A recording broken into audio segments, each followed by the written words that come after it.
I said I thought some of it was, it looks mean in writing. But Well, tell me what you mean by that. well, like when I said like, "What, we're in 12th grade," you know, like when you write, we're in 12th grade, people, like question mark. It seems kind of mean, but I'm just joking around. Well, one of the things that I noticed, and you'll see in the observation notes, is some of the things that you say seem to me, even though in black and white they look different, but they seem to me like you have a comfort and rapport with your class. Yeah. Because their reaction wasn't like shocked that you said that. Their reaction was kind of a laugh. Yeah. And they were still with you. Yeah. So I think it does, from what I saw, even though it doesn't exactly show this in the observation, they're comfortable with you. Yeah, and yeah, they're yeah. joking, right? Right. I think, especially with my Pathways kids, like you have to joke around with them.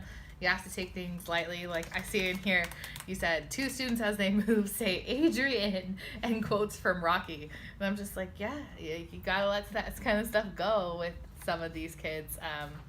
Or else I would just be like a total negative Nancy if I was just regulating everything. Like they just have to let it out. And like I thought today, while there were a few off-task conversations, I thought that they were able to refocus pretty well. Well, and if you notice, after they're hollering Adrian at each other, which seems to me like a little in-joke among them. Yeah.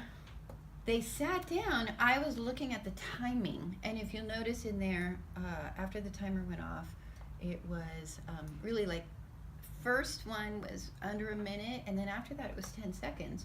So what you did was, instead of saying, hey guys, be quiet, you moved towards them, and they naturally kind of laughed off the joke, the Rocky thing, and then sat down and got started. Yeah, right proximity is like I would say my number one biggest tool. Like I come and sit next to kids, I come and put my hand on their shoulder.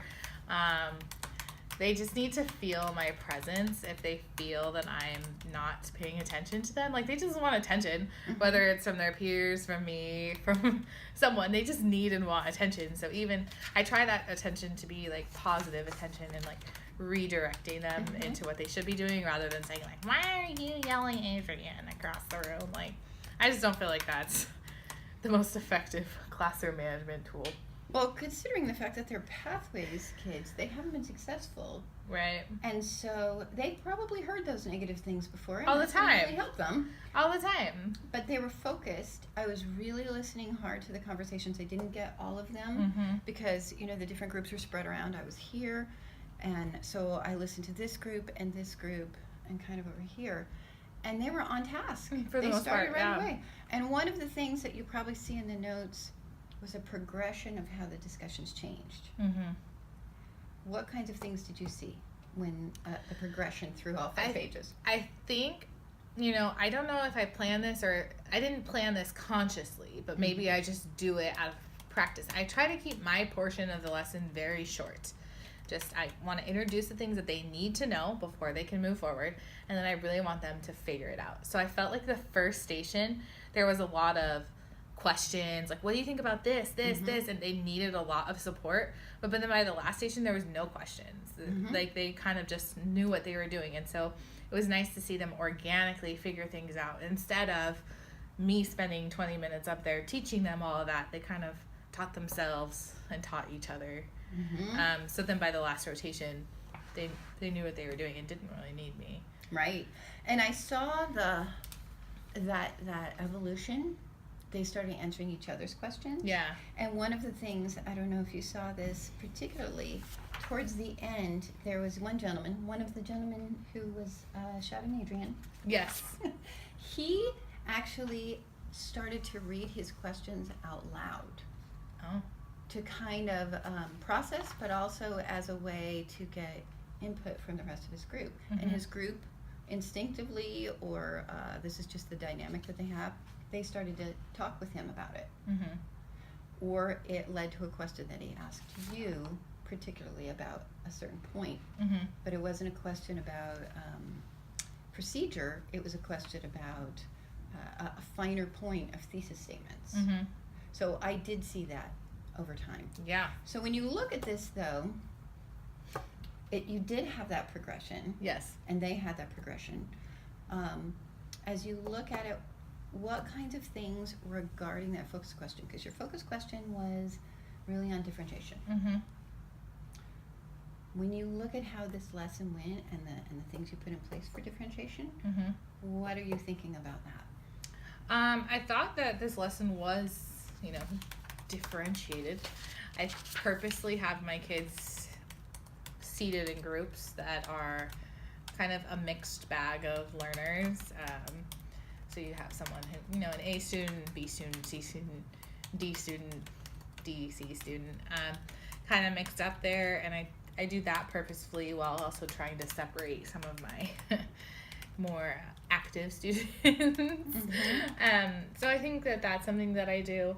And I also, with the lesson itself, I really made a point to the task cards on each table to make sure that they were leveled kind of like Bloom's, where identify, apply, and then create.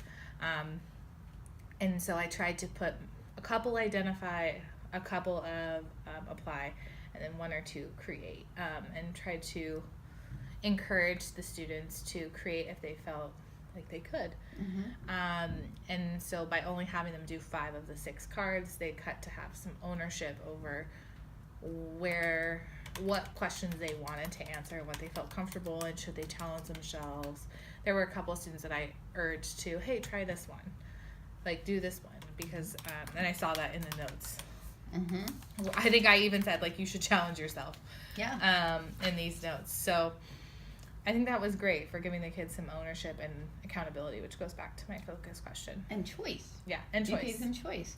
And this, what I loved you did about this is the last discussion we had when I came, we talked about Bloom's. Mm-hmm. And we talked about giving them some choice Yeah. and allowing them to challenge themselves. And I noticed as you walked around, you can see in those observation notes, you talked to them about, this was great. Why are you doubting yourself? This was Mhm. wonderful. So you were giving them the positive reinforcement too. Yeah. In there. Do you feel like you saw them as you walked around, some of the kids who you thought, well, they'll just go with the easy ones or the simpler ones? Did you see some of them challenging themselves? I saw a couple who did better than I would have expected them to, and a couple who decided to do cards that maybe they wouldn't have otherwise. I think for next time, and I know this is another question, but I think for next time I would need to come up with a way that they're looking at every card before they begin. I did feel that some kids just sat down and took whatever card was in front of them. Mm-hmm. So there needs to come up with some other way to, maybe if I section the questions differently or number them differently, like, then they have to look at all the cards first. But other than that, I thought that the kids, I was happy when we, at the end of the lesson, when we went over the answers and discussed